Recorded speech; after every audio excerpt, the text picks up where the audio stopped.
Hi മക്കളെ, ഈ video ചെയ്യുമ്പോൾ എനിക്ക് ഭയങ്കര സന്തോഷമാണോ അതോ കുറച്ച് സങ്കടമാണോ എന്നുള്ളത് കൃത്യമായിട്ട് അറിയില്ല. അതായത് ഒരു ബിഗ് അപ്ഡേറ്റ് ഉണ്ട്. നിങ്ങൾക്കറിയാം, നീറ്റിൻ്റെയും കീമിൻ്റെയും ക്രാഷ് പ്രോഗ്രാം എജ്യൂപോർട്ടിൽ രണ്ട് രീതിയിലുണ്ട്. ഒന്നാമതായിട്ട് ഓൺലൈൻ ആയിട്ടുള്ളതും രണ്ടാമതായിട്ട് ഓഫ്ലൈനായിട്ട് നിങ്ങൾക്ക് ഞങ്ങളെ ക്യാമ്പസിൽ താമസിച്ച് ഒരു മാസത്തെ റെസിഡൻഷ്യൽ ക്രാഷ് പ്രോഗ്രാം ഉണ്ട്. നിങ്ങൾക്കറിയാം, ഞങ്ങൾ മുമ്പേ പറഞ്ഞിട്ടുണ്ടായിരുന്നു സീറ്റുകളൊക്കെ ലിമിറ്റഡ് ആണെന്നുള്ളത്. ആൻഡ് ഇന്നലെ രാത്രിയോടുകൂടി നമ്മളുടെ ആ ഒരു റെസിഡൻഷ്യൽ ക്രാഷ് പ്രോഗ്രാമിൻ്റെ ബോയ്സിൻ്റെ ഫുൾ സീറ്റും ഫില്ലായിട്ടുണ്ട്. ആൻഡ് ഇനി നമുക്ക് എന്ത് ചെയ്യാൻ പറ്റില്ല, ഇനി നമുക്ക് ബോയ്സിന് ക്രാഷിന് അഡ്മിഷൻ എടുക്കാൻ പറ്റില്ല.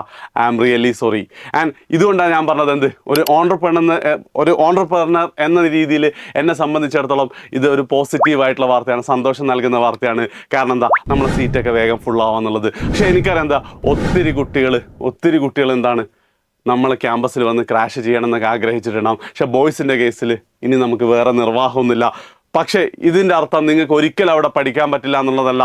നമ്മൾ റിപ്പീറ്റർ ബാച്ച് സ്റ്റാർട്ട് ചെയ്യുമ്പോഴത്തേക്ക് നമ്മുടെ ഹോസ്റ്റൽ ഫെസിലിറ്റിയും ബാക്കി ഫെസിലിറ്റിയൊക്കെ 3 times ആവും. അതുകൊണ്ട് തന്നെ എന്താണ്, റിപ്പീറ്റർ ബാച്ചിലേക്കുള്ള ബോയ്സ് അഡ്മിഷൻ സ്റ്റിൽ കണ്ടിന്യൂയിങ് ചെയ്യുന്നുണ്ട്. നീറ്റിനായിക്കോട്ടെ, ജെയ് മെയിൻസ് ആയിക്കോട്ടെ, ജെയ് അഡ്വാൻസ് ആയിക്കോട്ടെ, boys admission is still open for repeater batch. പക്ഷേ ക്രാഷ് പ്രോഗ്രാമിലേക്ക് ബോയ്സ് അഡ്മിഷൻ ക്ലോസ് ആയിട്ടുണ്ട്.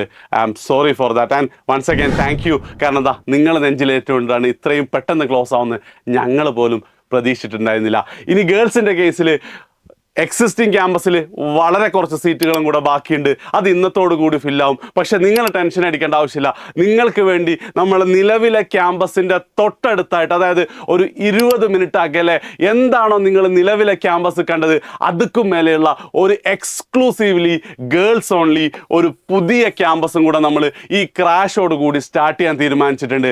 അതായത് ക്യാമ്പസിനെ കമ്പയർ ചെയ്യുമ്പോൾ എന്താണോ നിങ്ങൾ അവിടെ കണ്ടത് അതുക്കും മേലെ തന്നെയാണ്. ഒറ്റ വാക്ക് പറഞ്ഞാൽ, സ്വിമ്മിംഗ് പൂളുള്ള ക്യാമ്പസുകൾ തന്നെ ഇന്ത്യയിൽ വളരെ കുറവായിരിക്കും.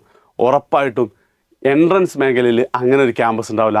ആൻഡ് നിങ്ങളുടെ ഈ ഗേൾസ് ഓൺലി എക്സ്ക്ലൂസീവ് ക്യാമ്പസിൽ സ്വിമ്മിംഗ് പൂൾ അടക്കമുണ്ട്. ക്യാമ്പസിൻ്റെ വീഡിയോ ഞാൻ ഇതിൻ്റെ കൂടെ തന്നെ നിങ്ങൾക്ക് തരാം. ഈ ക്രാഷിലേക്ക് തന്നെ എന്താണ് നമ്മൾ അഡ്മിഷൻ എടുക്കാൻ റെഡിയാണ്. അതായത് ഒരൊറ്റ വ്യത്യാസം മാത്രമേ ഉള്ളൂ, ഒരു ക്യാമ്പസിൽ നിന്നും മറ്റൊരു ക്യാമ്പസിലേക്ക് മാറുമെന്ന് മാത്രം. സെയിം ടീച്ചേഴ്സാണ് ക്ലാസ് എടുക്കുക, സെയിം സിലബസ് ആണ് ഫോളോ ചെയ്യുക, സെയിം ക്വാളിറ്റി ആയിരിക്കും, സെയിം ഫുഡായിരിക്കും. ഒരു പ്രശ്നവും നിങ്ങൾക്ക് ഉണ്ടാവില്ല. ക്യാമ്പസ് മാത്രമേ മാറുള്ളൂ. ആൻഡ് ഈ ക്യാമ്പസ് ഗേൾസ് ഓൺലിയാണ്. മറ്റൊന്നും കൊണ്ടല്ല, ഹോസ്റ്റൽ എന്ന് പറഞ്ഞാൽ ഒരു സിംഗിൾ ബിൽഡിംഗ് ആണ്. നിങ്ങളെ രണ്ടാളെയും ഒരൊറ്റ ബിൽഡിങ്ങിൽ താമസിപ്പിക്കുന്നത് വളരെ വളരെ റിസ്ക് ആണ്, നിങ്ങൾക്ക് അറിയാലോ. ചുരുക്കി പറഞ്ഞാൽ, നീറ്റിൻ്റെയും കീമിൻ്റെയും ഓഫ്ലൈൻ റെസിഡൻഷ്യൽ ക്രാഷ് ബാച്ചിലേക്കുള്ള ബോയ്സ് അഡ്മിഷൻ എന്താണ്, കംപ്ലീറ്റ്ലി ഫുള്ളാണ്. ഇനി നിങ്ങൾക്കുള്ള ചാൻസ് റിപ്പീറ്റർ ബാച്ചിലേക്ക് മാത്രമാണ്. എത്രയും പെട്ടെന്ന് നിങ്ങളുടെ സീറ്റുകൾ ബ്ലോക്ക് ചെയ്യുക.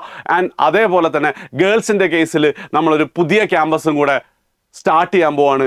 And seats are filling very fast. നിങ്ങൾ റെസിഡൻഷ്യൽ ക്രാഷിൽ ജോയിൻ ചെയ്യാൻ താല്പര്യമുണ്ടെങ്കിൽ എത്രയും പെട്ടെന്ന് തന്നെ എന്ത് ചെയ്യുക, താഴെ കാണുന്ന നമ്പറിലേക്ക് നിങ്ങൾക്ക് കോൺടാക്ട് ചെയ്യാവുന്നതാണ്. അതേപോലെ തന്നെ റിപ്പീറ്റർ ബാച്ചസിൻ്റെ അഡ്മിഷൻസ് സ്റ്റാർട്ട് ചെയ്തിട്ടുണ്ട്. ആദ്യത്തെ ബാച്ച് മെയ് 15 സ്റ്റാർട്ട് ചെയ്യും. അതിൽ തന്നെ ജോയിൻ ചെയ്യാൻ വേണ്ടിയിട്ട് എത്രയും പെട്ടെന്ന് എന്ത് ചെയ്യുക, നിങ്ങളെ സീറ്റുകൾ ബ്ലോക്ക് ചെയ്യുക.